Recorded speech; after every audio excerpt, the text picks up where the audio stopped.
ನಮಸ್ಕಾರ ಎಲ್ರಿಗೆ ಸಹ. ಸೊ ಮೊದಲಿಗೆ ದೀಪಾವಳಿ ಹಬ್ಬದ ಶುಭಾಶಯಗಳು ಯಾರೆಲ್ಲ ನೋಡ್ತಿದ್ದೀರಿ ನನ್ನ ಚಾನಲ್ ಅವರಿಗೆಲ್ಲ. ಸೊ ಯಾರಾದರೂ ಹೊಸ ಚಾನಲ್ ನೋಡ್ತಿದ್ರೆ ದಯವಿಟ್ಟು ಸಬ್ಸ್ಕ್ರೈಬ್ ಮಾಡಿ.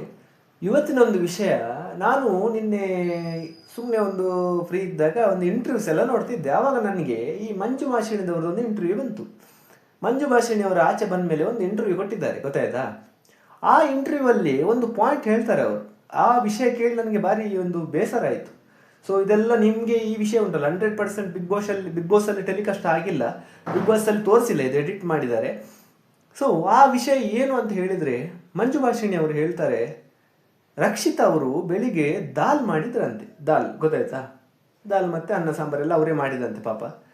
ಸೊ ಈ ದಾಲ್ ಮಾಡಿದಾಗ ಎಲ್ಲರೂ ಊಟ ಮಾಡ್ತಾರೆ ಆ ದಾಲ್ ಹಾಕಿಕೊಂಡು. ಅಶ್ವಿನಿ ಹಾಗೂ ಜಾನ್ವಿ ಅವರು ದಾಲ್ ತಿನ್ನಲ್ಲಂತೆ. ಆಗ ಮಂಜು ಭಾಷಿಣಿ ಕೇಳ್ತಾರಂತೆ, ಯಾಕೆ ನೀವು ದಾಲ್ ತಿಂದಿಲ್ಲ ಅಂತ. ಆಗ ಅಶ್ವಿನಿ ಅವರು ಹೇಳ್ತಾರಂತೆ, ಅದು ನಮಗೆ ತಿನ್ನಲಿಕ್ಕೆ ಒಂಥರ ಆಯಿತು, ಅವಳು ಕೂದಲನ್ನೆಲ್ಲ ಹಿಂಗೆ ಮಾಡಿಕೊಂಡು ಅಡುಗೆ ಮಾಡ್ತಾಳೆ, ನಮಗೆ ಒಂಥರ ಆಯಿತು ತಿನ್ನಲಿಕ್ಕೆ, ಅದಕ್ಕೆ ನಾನು ತಿನ್ನಿಲ್ಲ ಅಂತ ಹೇಳಿ ಬೇರೆ ಸಪ್ರೇಟ್ ಮಾಡ್ಕೊಂಡು ತಿಂತಾರಂತೆ ಅವರು. ಇದಾದ ಮೇಲೆ ಅವರು ಮಂಜು ಭಾಷಿಣಿ ಅವರು ಇನ್ನೊಂದು ಹೇಳ್ತಾರೆ, ಚಿಕನ್ ಫ್ರೈ ಅದೆಲ್ಲ ಮಾಡಿದರೆ ತಿನ್ನಲಿಕ್ಕೆ ಆಗ್ತದೆ, ಬಟ್ ಈ ಥರ ವಿಷಯದಲ್ಲಿ ಈ ಥರ ಹೇಳಿದರು ಅಂತೇಳಿ ಒಂದು ಪಾಯಿಂಟ್ ಹೇಳ್ತಾರೆ. ನನಗೆ ಆ ವಿಷಯ ಕೇಳಿ ಸ್ವಲ್ಪ ಬೇಸರ ಆಯಿತು. ಯಾಕೆಂತ ಹೇಳಿದರೆ, ಒಂದು ಬಿಗ್ ಬಾಸ್ ಮನೆಯಲ್ಲಿ ಇದ್ದು ಇವರು ಆ ಥರ ಮಾಡಿದರೆ ಇನ್ನು ಹೊರಗಿನ ಪ್ರಪಂಚದಲ್ಲಿ ಯಾವ ಥರ ಒಬ್ಬರಿಗೆ ರೆಸ್ಪೆಕ್ಟ್ ಕೊಡ್ಬೋದು ಅಂತೇಳಿ ನನಗೊಂದು ಕ್ವಶನ್ ಮಾರ್ಕ್ ತಲೆಯಲ್ಲಿ ಬಂತು. ಅವಳು ಕೂದಲು ಹಿಂಗೆ ಮಾಡ್ತಿರ್ತಾಳೆ, ಕೂದಲಿಗೆ ಕೈ ಹಾಕ್ಕೊಂಡು ಗಲೀಜು ಆ ಥರ ಫೀಲ್ ಮಾಡಿಕೊಂಡು ಹೇಳಿದರು. ಬಟ್ ನಮಗೆ ಬಿಗ್ ಬಾಸ್ ನೋಡುವ ವೀಕ್ಷಕರಿಗೆ ಆ ಥರ ಗಲೀಜು ಥರ ಒಂದು ಫೀಲ್ ಆಗಲ್ಲ, ಗೊತ್ತಾಯ್ತಾ? ಚೆನ್ನಾಗಿ ಡ್ರೆಸ್ ಮಾಡ್ತಾಳೆ ರಕ್ಷಿತಾ, ಅವಳು ಚೆನ್ನಾಗಿ ಎಲ್ಲ ರೆಡಿ ಆಗ್ತಾಳೆ, ಒಳ್ಳೆ ನೀಟಾಗಿ ಇದ್ದಾಳೆ ಅಂತ ನಮಗೆ ವೀಕ್ಷಕರಿಗೆ ಗೊತ್ತಾಗ್ತದೆ.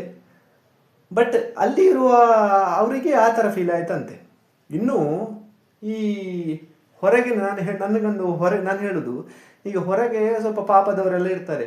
ಸೊ ಮನೆಗೆ ಎಲ್ಲ ಭಿಕ್ಷೆ ಕೇಳ್ಕೊಂಡು ಬರ್ತಾರೆ, ಅವರನ್ನೆಲ್ಲ ಯಾವ ಥರ ಟ್ರೀಟ್ ಮಾಡ್ಬೋದು ಮಾರು ಇವರಿಬ್ರು? ನನಗೊಂದು ತಲೆಗೆ ಕ್ವಶನ್ ಬಂತು, ಯಾವ ಥರ ಟ್ರೀಟ್ ಮಾಡ್ಬೋದು ಇವರು? ಬಿಗ್ ಬಾಸ್ ಮನೆಯಲ್ಲಿದ್ದ ರಕ್ಷಿತನೇ ಆ ಥರ ಹೇಳಿದವರು, ಅದೇ ಹೇಳಿದಲ್ಲ ರಕ್ಷಿತಗೆ, ಅದಕ್ಕೆ ಹೇಳಿದ್ದು ನೀನು ಎಸ್ ಕ್ಯಾಟಗರಿ. ಇವರು ಯಾರು ಅಶ್ವಿನಿ ಅವರು ರಕ್ಷಿತಗೆ ಎಸ್ ಕ್ಯಾಟಗರಿ. ಕೆಲವು ಜನ ಇದನ್ನು ಜಾತಿಗೆ ಕನ್ವರ್ಟ್ ಮಾಡಿದ್ರು, ಬಟ್ ಜಾತಿ ವಿಷಯ ಬಂದಿಲ್ಲ ಇಲ್ಲಿ. ಎಸ್ ಕ್ಯಾಟಗರಿ ಅಂತ ಹೇಳಿದ್ರೆ ಸ್ಲಮ್, ಅರ್ಥ ಆಯ್ತಾ ನಿಮಗೆ? ಸ್ಲಮ್ ಅಲ್ಲಿರುವ ಹುಡುಗಿ ನೀನು ಅಂತ ಹೇಳಿ ಅಶ್ವಿನಿ ಅವರು ಹೇಳಿದ್ದು. ಇದು ಎಸ್ ಕ್ಯಾಟಗರಿ ಅಂತ ಹೇಳಿದ್ರೆ ಸ್ಲಮ್. ಬಟ್ ಈ ವಿಷಯವನ್ನು ಸುದೀಪ್ ಸರ್ ಅವರು ಅಷ್ಟು ಹೈಲೈಟ್ ಮಾಡಬೇಕಿತ್ತು, ಸ್ವಲ್ಪ ಹೈಲೈಟ್ ಮಾಡಬೇಕಿತ್ತು ಈ ವಿಷಯವನ್ನು. ಸೊ ಎಸ್ ಕ್ಯಾಟಗರಿ ಹೇಗೆ ಹೇಳಿದ್ರೆ ಅಂತೇಳಿ. ಬಟ್ ಈಗ ಅಶ್ವಿನಿ ಅವರ ಬಳಿ ದುಡ್ಡಿದೆ, ಅವರು ಸ್ಟ್ಯಾಂಡರ್ಡ್ ಆಗಿ ಬೆಳ್ಕೊಂಡು ಬಂದವರು, ಅವ್ರದ್ದೊಂದು ವಿಷಯ ಬೇಕು. ಕೆಲವರು ಮಿಡಲ್ ಕ್ಲಾಸ್ ಪಾಪದವರು ಇರ್ತಾರೆ, ಅವರು ಚಿಕ್ಕ ಇದರಲ್ಲೇ ಬೆಳ್ಕೊಂಡು ಬರ್ತಾರೆ, ಅರ್ಥ ಇದೆ ನಿಮಗೆ? ಚಿಕ್ಕ ಮನೆ, ಒಂದು ಕಷ್ಟದಿಂದ ಬಂದು ಅವರಿಗೆಲ್ಲ ಸ್ವಲ್ಪ ಡ್ರೆಸ್ಸಿಂಗಲ್ಲಿ ಸ್ವಲ್ಪ ಲೋ ಕ್ವಾಲಿಟಿ ಇರ್ತದೆ, ಅರ್ಥ ಆಯ್ತಾ ನಿಮಗೆ? ಸೊ ಹಾಗಿರುವಾಗ ನಾವು ಆ ಥರ ಒಂದು ಕಮೆಂಟ್ ಮಾಡೋದು ಭಾರಿ ದೊಡ್ಡ ತಪ್ಪು. ಸೊ ಒಂದು ಅಡುಗೆ ವಿಚಾರದಲ್ಲಿ ಈ ಥರ ಹೇಳಿದವರು ಇನ್ನು ಬೇರೆ ಬೇರೆ ವಿಷಯದಲ್ಲಿ ಎಷ್ಟು ಮಾತಾಡಿರ್ಬೋದು. ಈ ವಿಷಯವನ್ನು ಕೇಳಿ ಉಂಟಲ್ಲ, ನನಗೊಂದು ಸ್ವಲ್ಪ ಬೇಸರ ಆಯಿತು. ಮತ್ತು ನಿಮ್ಮ ಹತ್ರ ಒಂದು ಹಂಚಿಕೊಳ್ಳುವಂಥ ವಿಡಿಯೋ ಮಾಡಿದ್ದು.